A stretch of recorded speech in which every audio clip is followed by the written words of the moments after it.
Start recording.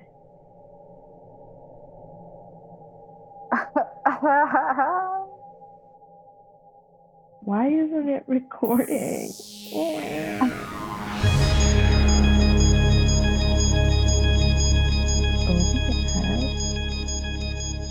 Hello, everyone. Greetings. Greetings. Okay, I'm so glad that we are finally sitting down to record our thoughts about Turning Red. I started to hear about Turning Red on Twitter. I really wasn't aware of the film at all until all this discourse showed up on my timeline about people who didn't like it, and then the people who didn't like it were racist, and we all love it. So anyway, I watched the film and pretty quickly wanted to talk to you about it. Originally, I think when we recorded this, you hadn't seen it. So it was just me talking to you about it and you saying, oh yeah, that sounds like that's what's going on. You're probably right. Also, like, this is totally like Bo Burnham's Inside, which I hadn't seen.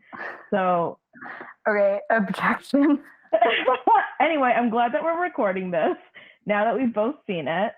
Just like starting from that place with Twitter, I think that one of the reasons why I wanted to talk about this film is I feel like this kind of media is playing such a major role in the kind of discussions about Asian American identity that I'm coming across.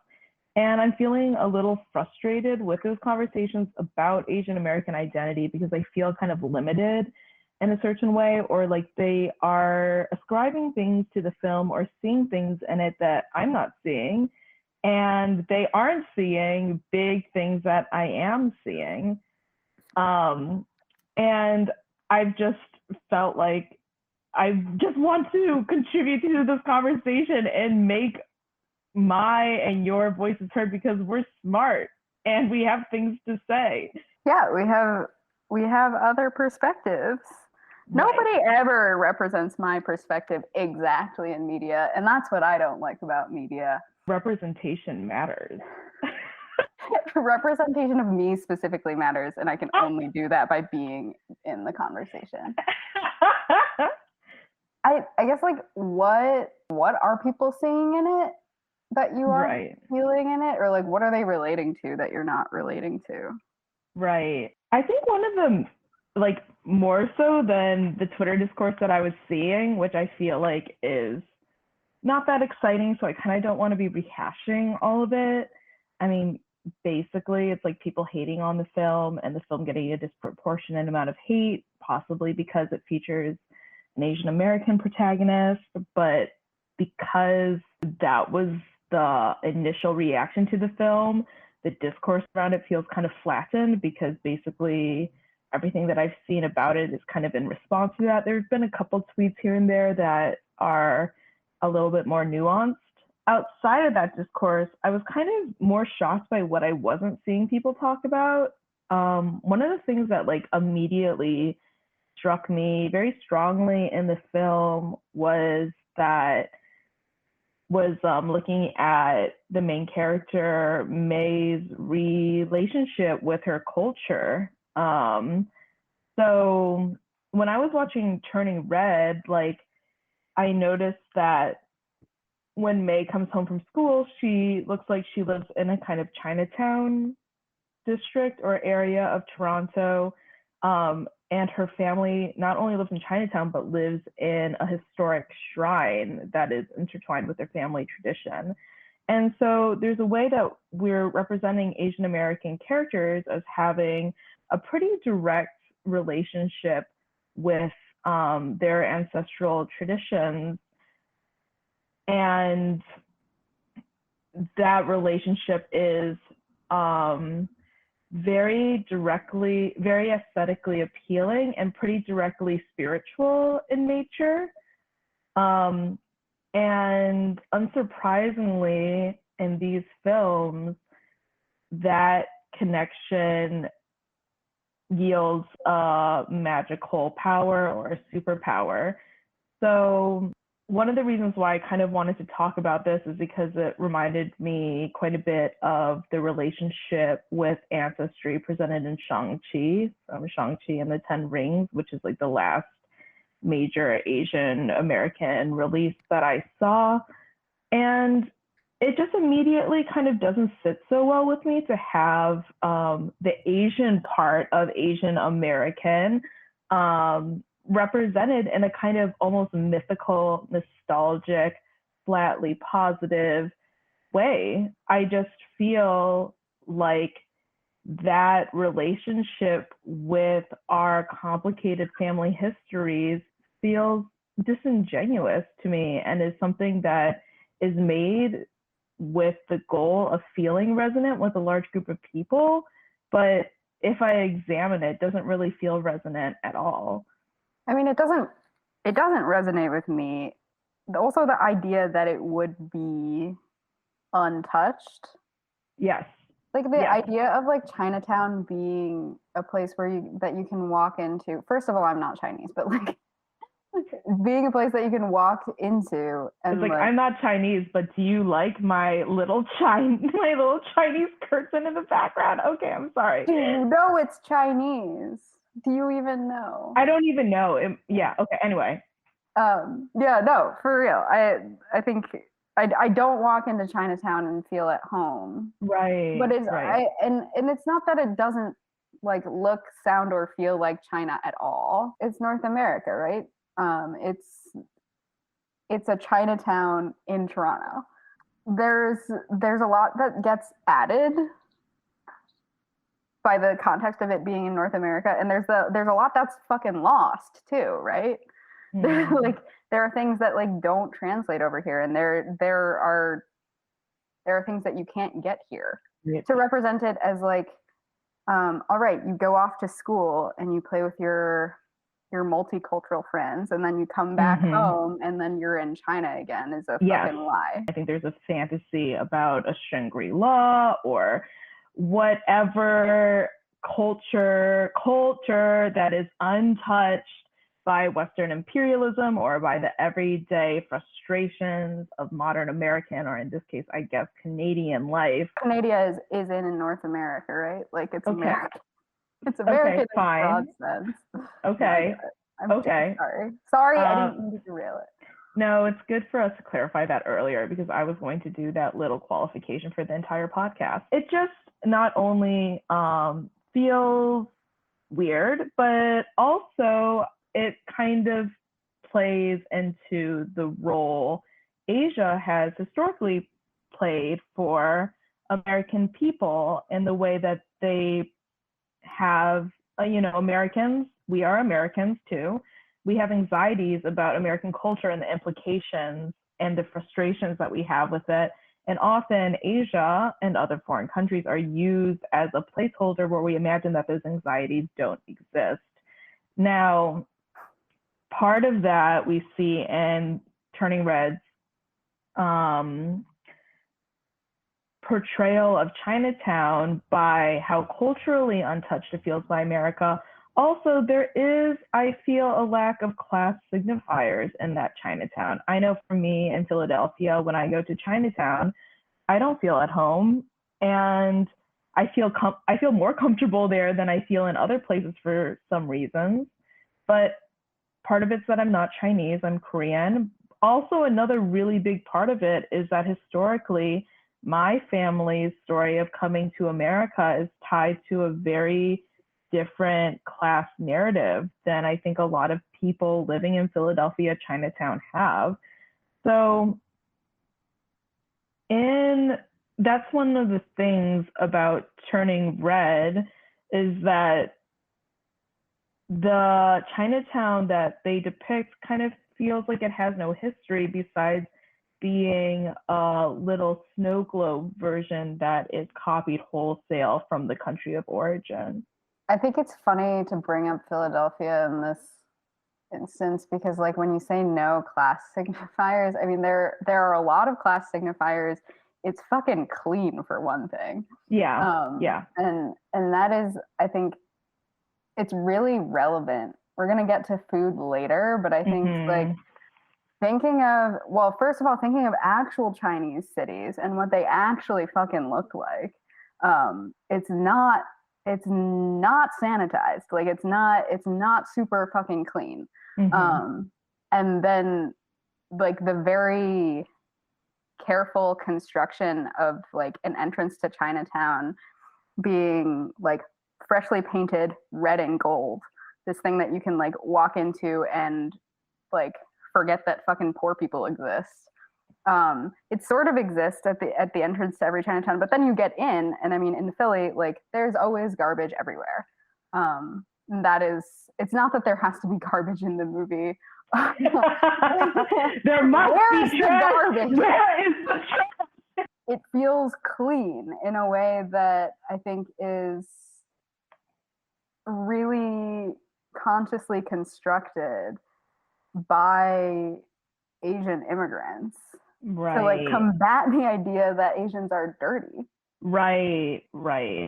And you're reminding me of this. I don't want to linger on it too long. We have other points to make, but I do remember there's a quick shot in the movie where the mom, I think Ming, is chasing off kids who are graffitiing the outside walls of their shrine, which is interesting that the shrine is encased in a wall that and like I don't know, I just feel like there's like wall art / graffiti like all over Chinatown. It's interesting that that's seen as like an outside influence that she has to chase away. I'm also pretty sure that the kids spray painting those things are white. I can't exactly remember, but I do feel that there is a thread of anti-Blackness, or at least just like a Black insensitive sentiment that is often tied up with the Asian American pursuit of trying to appear clean and aesthetic and organized, as opposed to other racial minorities in the United States. That does come through in this film, because I just don't think people who are making it were looking out for that or had that as part of their own conception of their own Asian identity. Yeah, and I feel like it's so important to bring up because it's so, I mean, I know it as much as like I conflate Chinese culture with like pork dumplings. I also conflate it with anti-Blackness. Like these are stereotypes that I'm really familiar with. Right. And I mean, one of them gets played up in American media, and then the other one is sort of it's an open secret. But talked about, I mean, not a whole lot less, honestly, more than we talk about pork dumplings when I'm in Asian spaces. Right. Like within Asian spaces. Yeah. There's a lot of that. There's a lot of that. I do want to say that, like, thinking of Asians as dirty has its own history that is separate from anti-Blackness, particularly in the West Coast. Right. Okay. It comes up again whenever they talk about they being like, whenever you hear in the media, for example, coronavirus, but like the last SARS outbreak, that they bring up unclean eating of animals a lot. Right. Chinese food, despite the extent to which it's been whitewashed now, has historically been seen as unclean. I mean, if you walk through Chinatown, you will see signs about, like, in restaurant windows about, like, how sanitary it is inside for that reason. Right.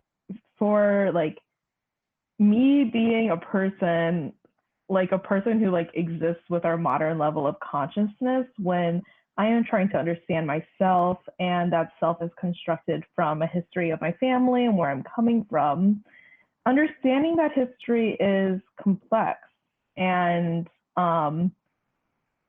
I was thinking about this because you were saying that you associate pork dumplings as much as anti-Blackness with Chinese identity. And when I look at Korean identity, I think maybe as a young Asian American person, I felt really, I don't know. I think that's with the rise of K-pop, and that's a whole nother discussion. There's a way of seeing Korean identity that's really positive. But I think growing up as a Korean American person, my own parents and family had a mix of really positive nostalgic associations with Korea and highly ambivalent negative experiences with Korea. I mean, we're talking about people who left Korea to come to America. And as I've gotten older and done my own research or reading on Korea, I unfortunately don't speak Korean, so it's somewhat limited. But, there are parts of Korean history that are really interesting to read about or resonant. And there are parts where you see ugly things about your country of origin. You see things that are happening right now in Korea with the rise of the far right and highly misogynist movement that are very concerning. Definitely a portrayal of Korea different than just K-pop. And that's the thing, is that there's definitely a nostalgia for like the motherland or whatever present in these families. But at the same time, I think that I don't think any Asian American has the luxury of seeing that their like country of origin or whatever in that uncomplicated terms. I'm having a couple thoughts, but I do think that rich people do. I think there's this sense of like, especially like rich people coming from like big money coming over, thinking that we're going to take everything that's great about our country's culture. And now that America's ready for it, the Americas are ready for it. Now we're going to fucking be white. We're going to be just as white as every other white person. There's like a real sense of like, we can, with money, bring the very best of our culture over here. It's like Korea, like just saying Korea because I'm Korean, but I see this definitely in Japanese stuff, etc.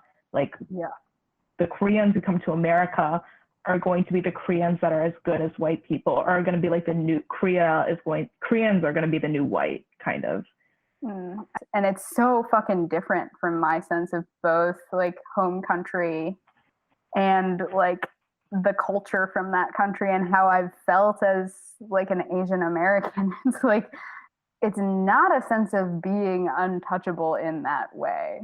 So it doesn't feel untouchable in the way that May's Chinatown is, right? It's also not untouchable in the way that like rich people or like people who have like the financial ability to be tied pretty well to the West and tied pretty well to the home country. Like it's not that same. I don't have that. I'm like I was brought up in an extremely multicultural environment, and then I moved into a white environment, and I've always felt like the only one of my type.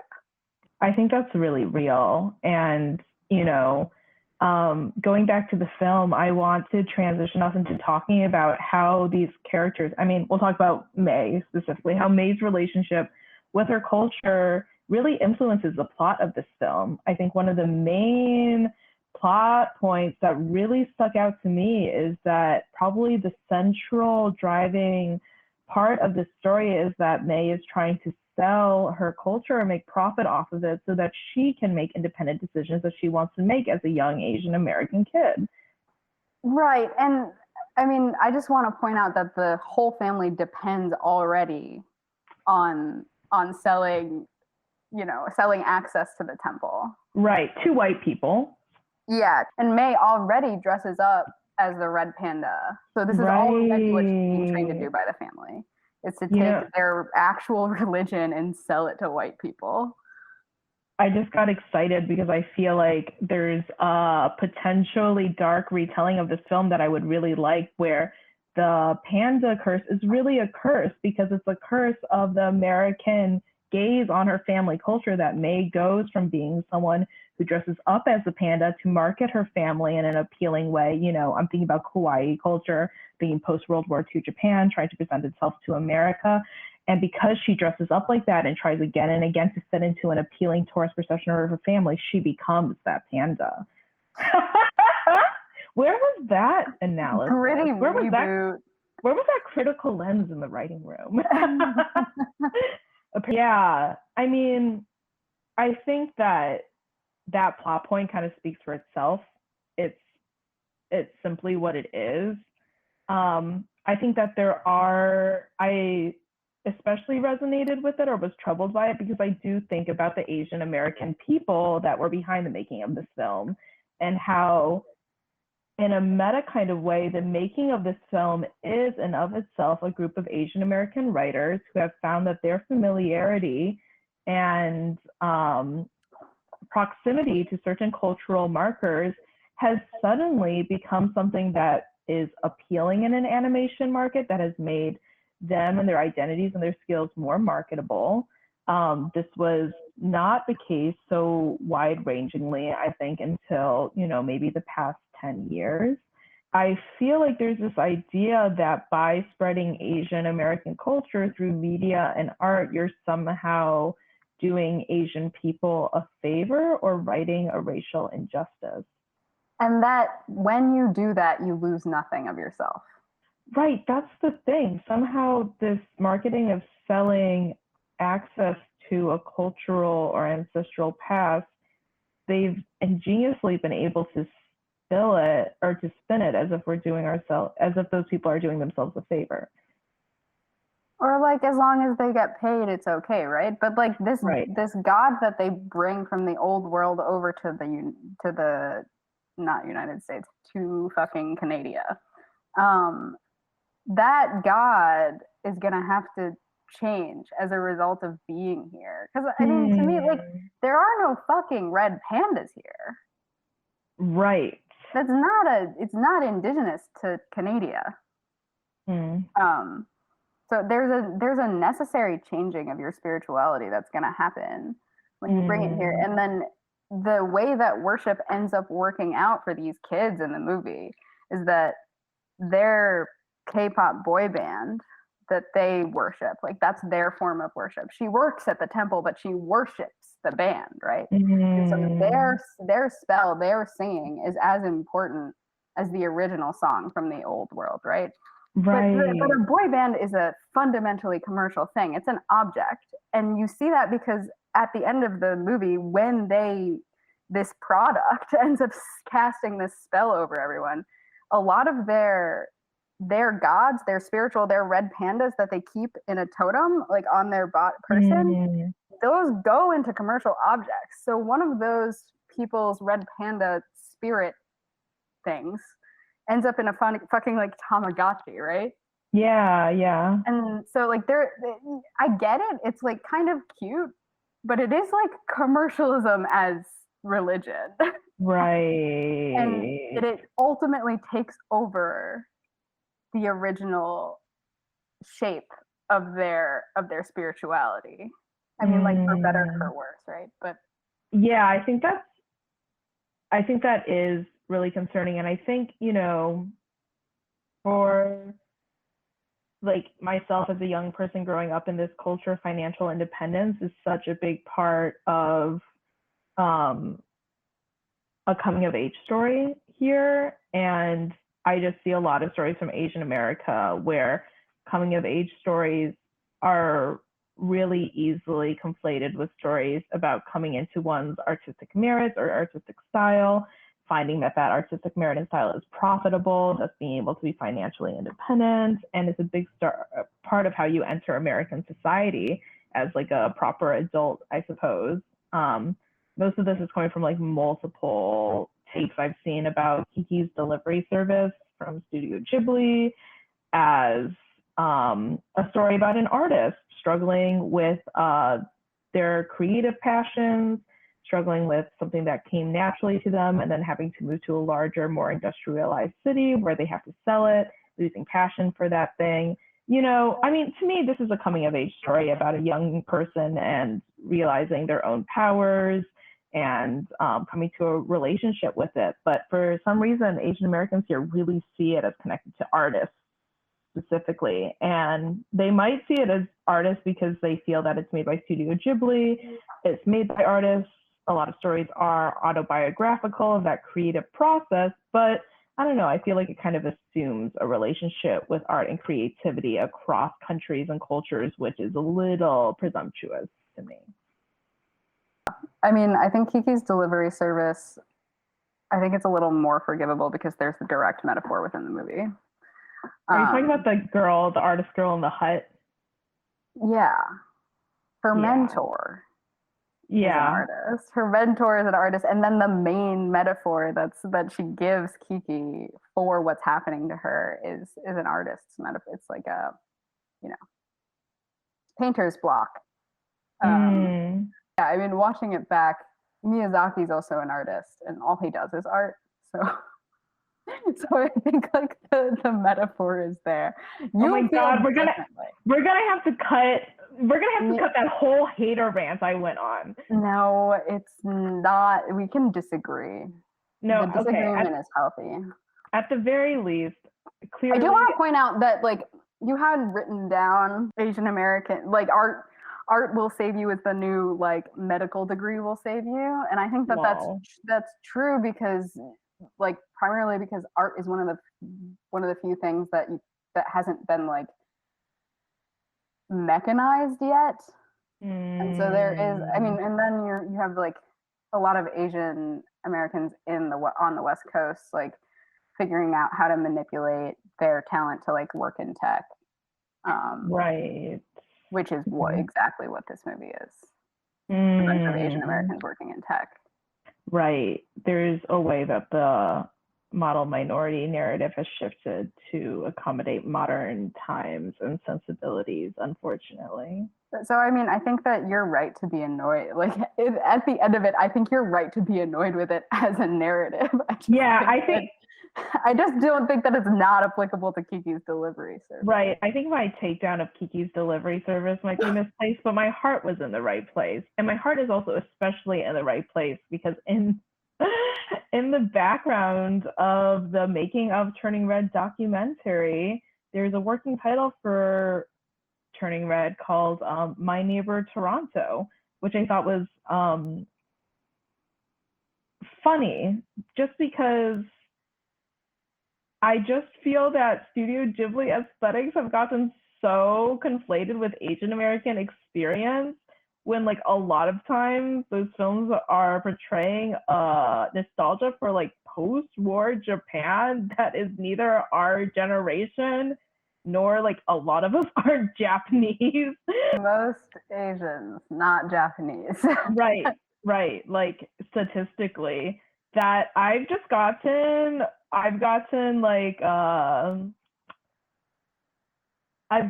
sensitized to it. I will say I've gotten sensitized to Asian American readings of Studio Ghibli because I'm sick of it.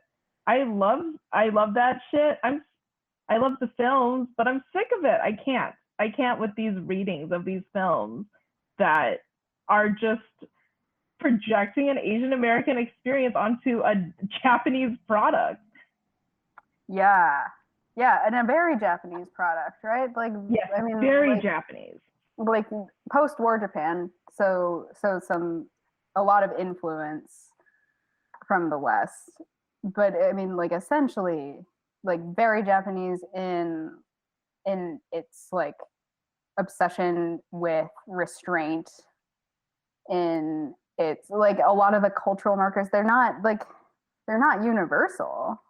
Miyazaki himself, like he's an old guy, and that stuff he made it when he was younger, and it was nostalgic then. So it's even like longer ago than we feel like it. It doesn't look like that. I mean, it does look like that in some places. Oh shit! But Totoro specifically, it's like it's already like slightly dehumanizing of poor farm workers. It's already like got this like, you know, salt of the earth, like bucolic shit happening, and it like that shit's not. I mean, it's a fantasy. It's a fantasy movie. That's what it is. Yeah, I mean, the lo-fi obsession, the groundwork was already laid for these lo-fi artists. I think if we're talking about the construction of Asian American identity as a product of nostalgia, this is a good time to transition into talking about food in the film, because the impression that a lot of the presence of food gave me when I was watching it was that even, number one, even as an Asian American who did not have the experience of having like a full Chinese multi-course, multi-dish meal set in front of me at dinner every day, the film almost tricks me into thinking that I do have that experience and that I'm nostalgic for it. And I imagine that Americans, like even white people who didn't grow up eating dumplings, I feel like when they see a dumpling, they feel nostalgic. And my like personal theories about this have to do with an American anxiety about food culture. So, you know, just yesterday I was listening to the Maintenance Phase podcast about the omnivore's dilemma, which was a really influential, a really influential, you know, nutritional book about food culture in America, but was, you know, essentially a jazzed up, more anthropological version of a diet book that basically was the author, Michael Pollan, I think, is very concerned that America no longer has a food culture. And because of that, we're eating all these processed foods and getting super fat. So I think Americans, I mean, this is a great metaphor through food culture. I mean, Americans in general are anxious about not having a culture, not being connected to a spirit, being a godless people, what have you. And one of the ways that that manifests in a kind of colonizing mindset is that they look to other countries and perceive those countries to be existing in the past as a more primitive peoples. And they feel that they're going to be able to connect to a lost culture through those countries. In this case specifically, I feel like Americans look towards Asian cuisine as a mark of culture. I mean, the relationship with Asian cuisine is complicated, and we're going to get into that.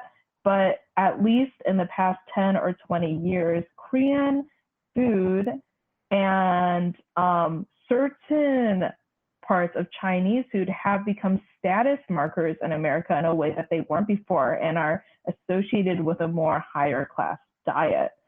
Now, I want to keep talking. I'm going to keep talking. Okay. One of the things that really struck me in the film, pretty early on, we see May's mom, Ming, feed her several bao or buns when she gets home from school. And I remember immediately thinking, like, where did she get those? Because May's mom seems to be running the temple all the time. So I'm not sure where she got the time to make it. And judging from my own experience, I'm assuming that she went to the Asian grocery store and got them frozen and then like microwaved them. Dude. Right. I mean, that's what my mom did. She steamed them, but we never had homemade buns at home, okay? And they're hard. You have to rise the fucking dough, you know that? Buns, I mean, dumplings, maybe you could have them homemade. My mom made gyoza, but yeah. Okay, cool. But you buy the wrappers. Like, I mean, it's not homemade like that. It's you know, it's processed food. Right. And I mean, the thing is, when we look at the food, you know, we look nostalgically on food. We see food as something that connects us to the past and to peoples.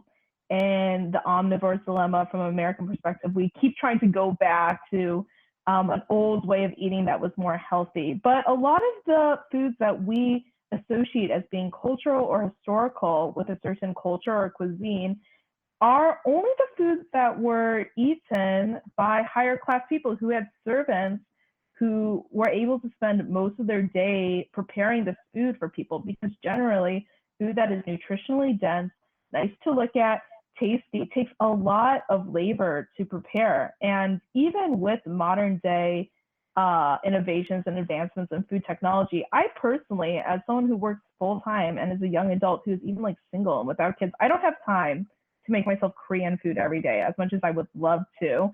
It's just not feasible. And that was the experience that I also had growing up. My mom just didn't have the time to be making these Korean feasts all the time. Like, we had microwave frozen meals, we had American Midwestern casseroles, we also had Korean food largely in restaurants or pre-made from the grocery store. It's too much work. Yeah. I mean, especially considering that a lot of the meals that you think of as quintessentially Asian have like multiple parts. Yeah. All the parts need to be made. You need to be either making them at the time, or you're in the practice of making a few things. Like you're in the practice of making broth, like you're in the practice of making pickles. Like you're like nobody's doing that all the time. It would be like making bread every day. Yeah. Which people used to do. Nobody has time for that shit anymore. Right. Fucking feed the starter. Are you kidding me? I had an experience with food growing up that was like so mixed. And like it sounds like yours was really mixed too. But my mom didn't learn much about Japanese cooking in Japan. And so while I was growing up, she was learning how to cook. And she learned how to cook first from a Midwestern woman, my dad's mom, who learned how to cook from her mom, who was cooking like nasty Depression era food. And then she learned over time to like make Japanese food from videos and shit. Yeah. Like, not from her mom, but like through reading and like probably different tastes that she wanted. But my mom was also super into health food, so we ate like so many different kinds of food mixed together when she cooked, because it was never like we're gonna have this meal and it's gonna be like a Japanese meal. Right. It doesn't come from a monoculture. Right. Because like you have sweet beef and then you eat it with like brown rice. And then on the side, you just like have a Caesar salad. Like that's not like something I ate. Yeah. That's shit I eat all the time. Yeah. I would eat fucking French fries with that. Dude, the fucking beef with rice and a Caesar salad, like the bagged Caesar salad. Yeah. Okay, no, some of us have class. Okay. Wait. I'm still talking about food. Are you talking about class and food? No. I'm saying that you're classless for eating the bagged Caesar salad. It's a okay. I'm dunking on you. Sorry. Accept my dunk. We already you want to talk about class it. now? Yeah. We already talked about it. I mean, I think like a bunch of fucking rich people made this movie. No, are you done with food? No, I'm not done with food. I still have more to say. Talking about food. Okay, thank you. So I suspect that Mei Lin is microwaving. This has become like a conspiracy theory hour for Turning Red. Not Mei Lin. I suspect that Ming is microwaving these frozen buns we see appear multiple times throughout the film. Okay, but I don't think a scene where Ming is microwaving the frozen buns, although very authentic, will get nearly the playtime that we get out of this long, slow motion shot of the dad creating dumplings from scratch. Right. Are you done with that thought? No, but you can jump in because because like Samin Nosrat did a podcast on home cooking over the pandemic, and she was trying to figure out how to make this Indian dish that her co-host's parents would make. And they were like, well, we just put it in the microwave. And she was like, surely this is an ancient dish. I will find a better way to make this. So like the only way she was able to achieve the desired texture was by putting it in the microwave. Hell yeah. And she tried so hard not to, right? Because we're trained to do that. We're trained to be like modern technology, not a part of our culture. Right. Not a part of our culture. It's not really cultural. Not a part of like finding my roots, right? But I live here. I live here now. I feel that the fact that we kind of reject food technology, it like, with that combined with how the scenes with family really revolve around seemingly home cooked meals and Turning Red, I just feel that it makes Asian families a vessel for carrying forward gender norms. And I know in Turning Red, that home cooking scene has the dad cooking. So like woo, maybe that's progressive or culturally different than America's culture of like rampant misogyny and transphobia, etc. but it just doesn't really do it for me because it still feels like an erasure of the amount of labor that goes into food. I think so much of how we talk about food in America just doesn't think about labor at all because that is feminine coded work that is just invisible and not thought about. So, rejecting like, oh, I don't want to eat something that's made in the microwave.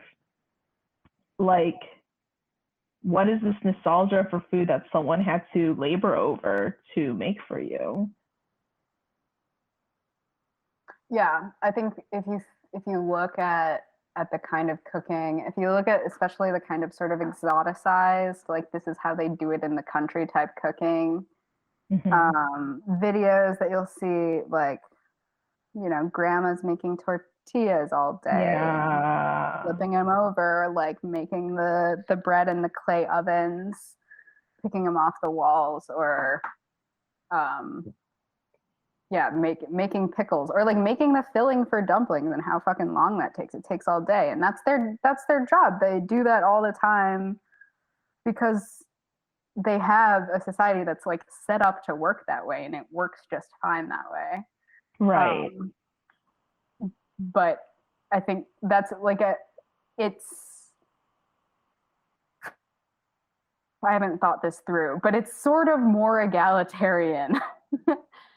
If you have a community that's set up to have people doing different tasks all the time, and those tasks are essential, when you have one person doing that task, then it means that other people are set in their tasks, and that like that task is essential, right? You can't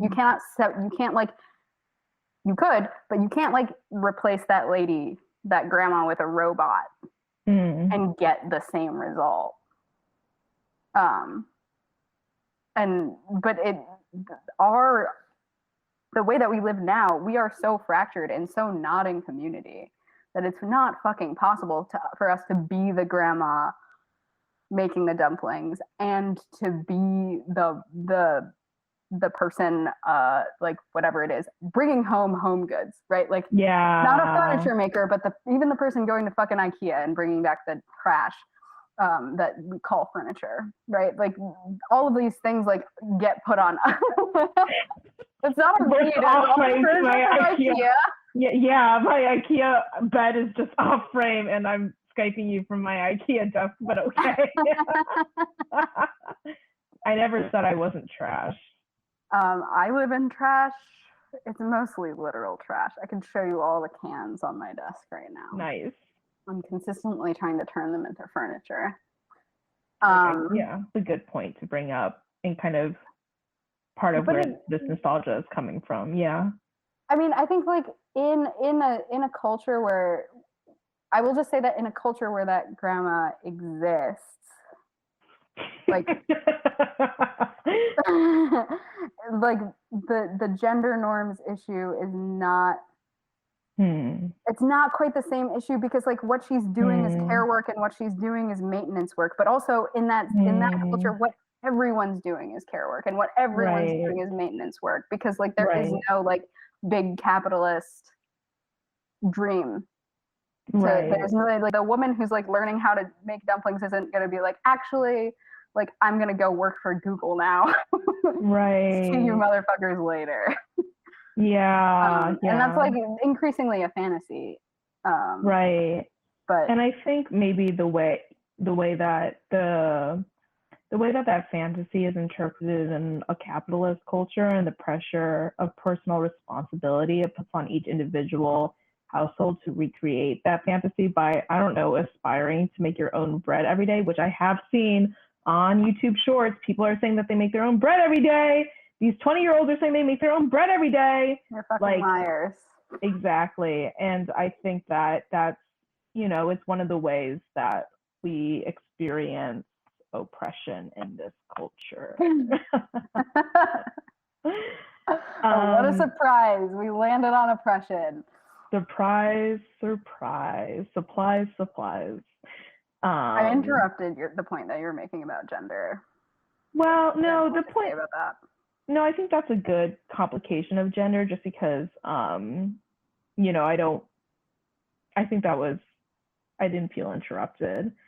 One of the things that I wanted to quickly touch on before we move on from food is just something that you mentioned earlier, which is that I think the way that Turning Red presents Chinese cuisine is in line with the kind of more high class representation of Chinese foods that we're seeing in America. But historically, Chinese food has been seen as unclean, and I think we still see that a lot of parts of Asian cuisine are subject to the same kind of marginalization and stigma that we do see applied to other foods associated with racial minorities in America. So you were talking about cleanliness concerns, MSG scares, eating, you know, and also just recently as someone, as like a medical student, seeing a lot of Asian parents get a lot of Asian patients, probably also parents, getting advised by doctors to cut rice out of their diets. And I'm just like, well, what else are they going to eat? You know, and I'm sure they can eat whatever, but you know, no cuisine is absolute. No cuisine doesn't change over time. But what I'm saying is that it's interesting that Pixar's messaging around Chinese food has been so bun-centric, and that other parts, like authentic parts of Asian cuisine, Chinese cuisine, just are not subject to the same kind of highlighting and celebration. It's very political. A critical read of the food in Turning Red versus Ratatouille Oh shit! Get a nutritionist on that. Registered dietitian. Yeah. I mean, I think like I think there's a reason that it's buns and not tripe that's being featured, right? Dude, I can see the YouTube comments now. Buns not tripe t-shirt merch. They're asking for it. Hashtag buns not tripe. Tripe not buns. Tripe not buns. I don't like tripe. I will say that now. And I also don't like racist. Natto. There are like lots of there are lots of foods that I like ended up. I mean, like I grew up a kid who was like averse to fish, which is like when you go to Japan, the only thing that you can get, the pizza has fish on it. There's so much fish everywhere. No offense, but Japanese cuisine is disgusting. Fair enough. I said that because I thought you would get mad, and now I just feel bad. Well, I kind of feel like I have an obligation to take one on behalf, because like Japanese people the Japanese are so team fucking xenophobic. I know, they're so insufferable. The way that they talk about both Chinese and Korean cuisine is like,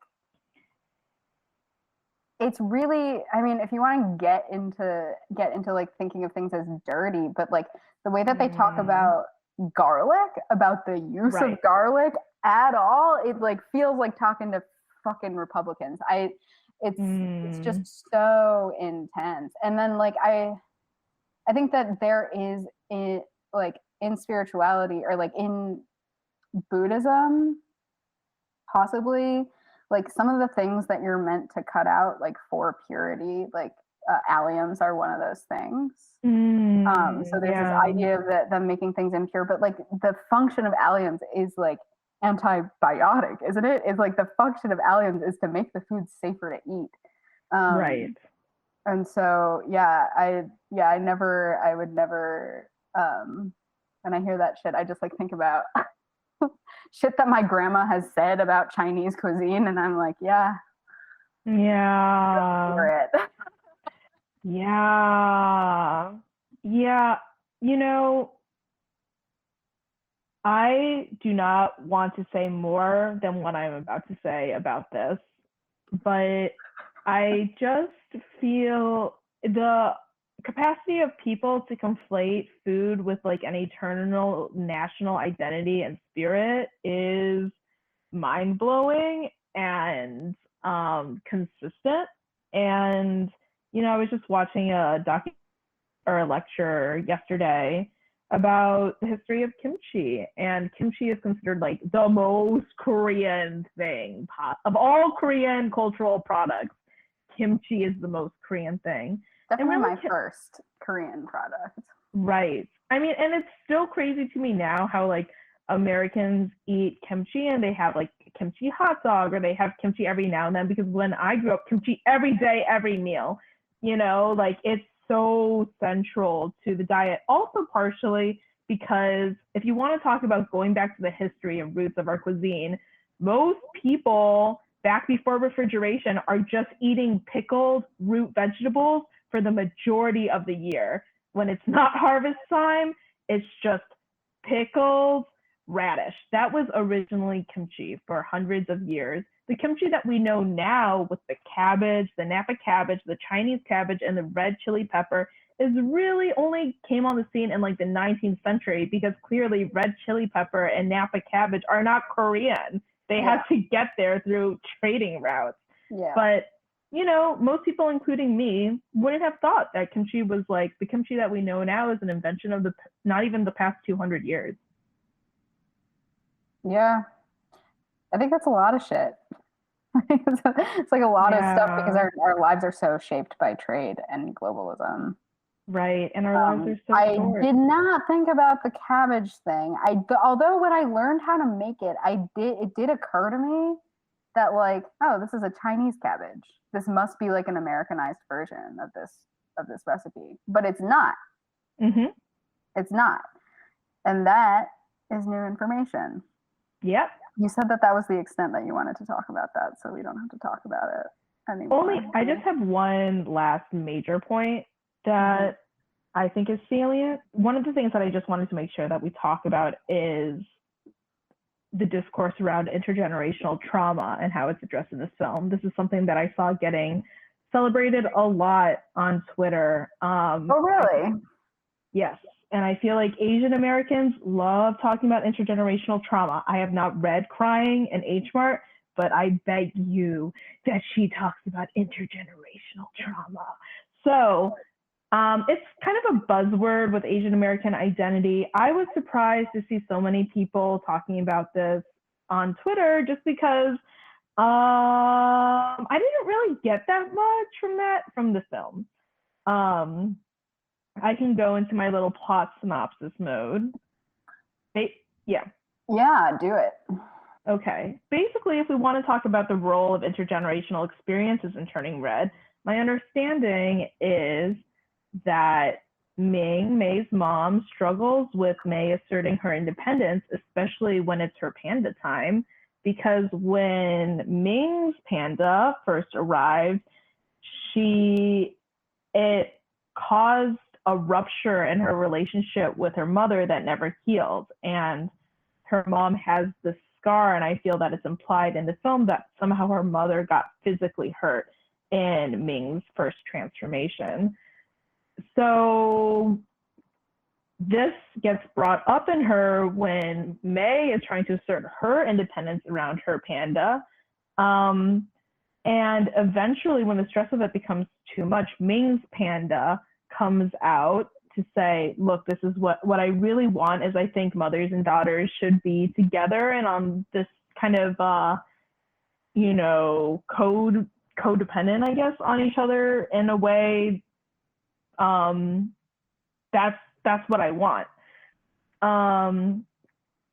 Eventually, in resolving the plot point of Ming's panda coming out, we see an image of a younger Ming. Ming kind of regresses and goes back to that emotional state and experiences the pain that she felt as a young person, having disappointed her mother. And May comforts her, and they walk back through the spiritual gate with a new understanding and relationship with each other that is more open and has more flexibility for May to become her own person and spend time on her own interests. So basically what I see is like, okay, so the film brings up the fact that past experiences sometimes impact our experiences of current experiences. What I'm curious about, like, as a young person who has like intergenerational trauma in their family, is I'm like, what can I take from this film that is useful to me, or perhaps, or like particularly insightful about how these things play out in our lives? The thing is, the way that this issue of a past trauma influencing the next generation is addressed is largely Ming gets knocked out by Mei, and that's what triggers her to have this realization and to shift from a very aggressive, angry parent disciplinary mode to a more reconciliatory mode where she is able to talk to her daughter and connect. For me personally, I've struggled a lot in my life with getting my parents to make that transition. And I don't feel that this film really gives me any more tools for that. Yeah, it's like, if it's for anyone, it's for the parents. Mm. Yeah. Mm. I mean, I can see that point in the movie, like in the writer's room, and like them just trying out all kinds of shit to try to get to where they want to go. Yes. Entering the liminal space. It's not useful, right? It's like, it's too magic to exist, and there are too few metaphors for it to give me strength. Right? I need a metaphor that can hold that wound, right? And like my wound is different from May's wound, right? And like people are gonna have a whole variety, because like a lot of us do have parents who were overbearing, or in my friend Marina's words, a bitch. Okay. It's something that I think that we can heal in relationships with our parents, but ultimately, like getting older and like having parents that are set in their ways and shit, and us having like this cultural barrier, oftentimes, like it is something that you have to carry through yourself. Right. And like May is not given a wound that is deep enough, and she's not given strength that is her own. She like has this superpower, right? But she's not forced to like to carry herself through her own healing in a way that I find like helpful to me. And I do have fictional examples that are like have been so helpful to me. Like in weathering like really difficult emotions. I do have examples from fictional work that have been like really amazing. And so I know that it exists. Like I know that you can have just the metaphor and have it work. Can you reference some just for? Yeah. So Terry Pratchett's Discworld series, he has a kids series that just focuses on this at the time like quite a young witch. And her name is Tiffany, but in Old Scottish, it translates to Tifan, which means land under wave. Okay, I'm gonna try to get this right. She at the end of the book, there's a large conflict. There's a scary villain that she has to conquer. And throughout the book, you've been given these like flashes to her dead grandmother, who she found and helped bury. And who was also like a witch, but like a sheep witch, just like a country witch. And she looks up and she like sort of finds her grandma in this moment of need, of needing to fight this scary villain. And then she's like plugged in to the land that she's standing on. And what she's standing on is chalk. And what chalk is it's diatomaceous earth, and it's like centuries and centuries of buildup of bones. So she plugs into the earth with the help of her grandmother, and she becomes the ocean. So then she has the power of the ocean and all of these like centuries of dead animals that are under her, from the land that she comes from the land that her grandmother comes from. And she works with her grandma to defeat the villain, right? But there's this moment, right, where she's given her power, where she's given not only her power, but the power of the land that she stands on.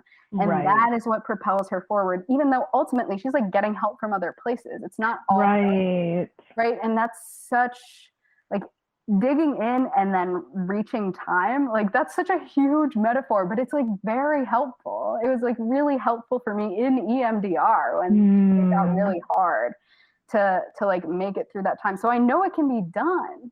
Like I know that you can do that in fiction. It's only a few pages. I will like not forget that until my dying day. Like it's so helpful. Right. I mean, and this just right. didn't do that. And like not everything can do that. I mean, That's really helpful. And I really like that. I do feel you. I just feel like the metaphor of the panda is not strong enough to really carry forward that theme in a really understandable and helpful way. yeah. I just have I think that also this theme comes up in the context of Asian American media always feeling the need to address Asian parenting and the theme of filial piety in our lives. I think that Turning Red has a really ambivalent relationship with this and tries to address it, tries to subvert it, tries to avoid it, tries to have it part of the plot, tries to have it not be as much of a part of the plot as you expect it to be. And it comes across as a little confusing and disappointing to me. I felt like they were trying to have their cake and eat it too a little bit. Me too. Because I feel like what I'm seeing right now with Asian Americans is I feel like a lot of us have this experience about our parents, whatever, I'm not even going to get into it. If you're Asian, or what the story is, even if it doesn't apply to you, just Asians talking about their parents. And I feel that the way that a lot of Asian Americans try to acknowledge the difficulties of growing up with that, while also trying to preserve a feeling of loyalty to their families, and also to not make Asian American families look bad to a white American audience, because we already look bad enough with Battle Cry of the Tiger Mom, as that we're like, you know what, growing up with my parents was really tough, but they had trauma. And that's kind of, I feel like, why Turning Red's plot resolution comes across as way more useful for the mom than for the kid. It's like, and I don't think moms watching it are like having a realization about themselves where they're like, I really need to confront my trauma. It's more a fantasy for the kids making it that their parents are able to heal whatever wounds they have and thus be more present for them. And in my fantasy of being able to parent the parent, right? Yes. This thing that like so many kids are forced to do. Right. And honestly, for me, I feel that it is both much harder and much simpler and easier to realize that as you get older, you gotta leave, there's shit that your parents just are not going to get, and you walk forward with that wound of that void of care, like it's just, my parents and I are just not politically aligned enough in our goals for us to agree on some things that are very important. So I think that's especially true of kids who have the language barrier, which is like not as often but I mean, it's such a, I can't have a relationship with my extended family because of the language barrier. Right. And it's unfixable, and that's always there. Right. And rarely portrayed. Rarely portrayed in Asian American media.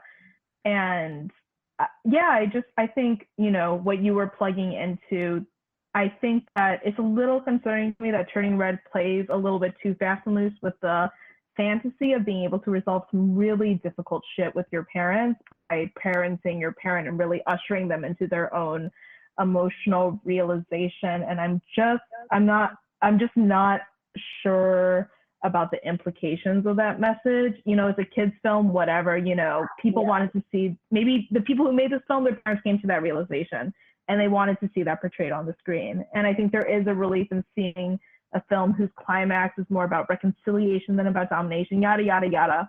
I'm just saying, though, that some of these things that the film appeals to, intergenerational trauma, subverting gender roles in the cooking scene or resolving things with your mom feel a little bit more like talking points of Asian American identity that kind of miss some of the like deeper, like real, authentic shit that comes from trying to understand your fragmented family history as an Asian American. I don't speak Korean, so that's also complicated.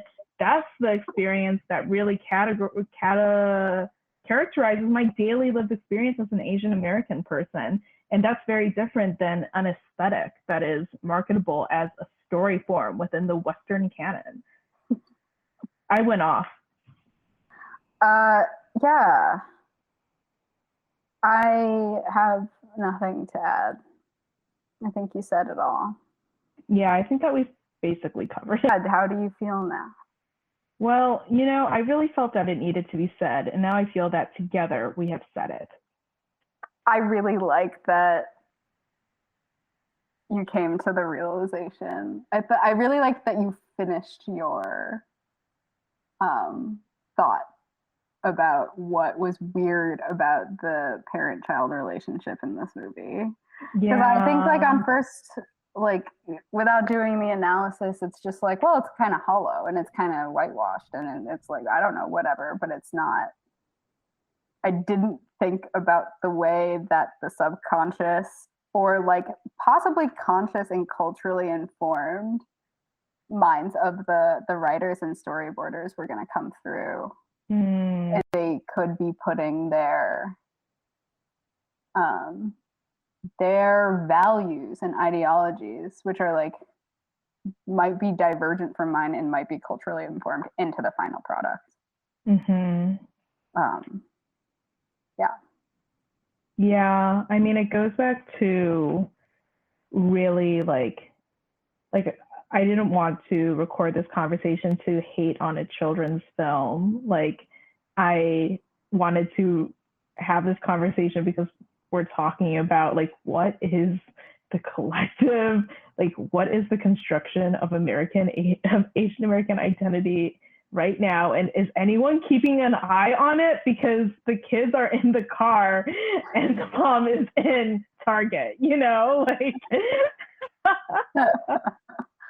Right, the kids are on their iPads. The kids are on their iPads watching big titty anime. That's like more that we should probably focus more on big titty anime. We should focus exclusively on big titty anime and the Asian American experience. Yeah. Next episode 2.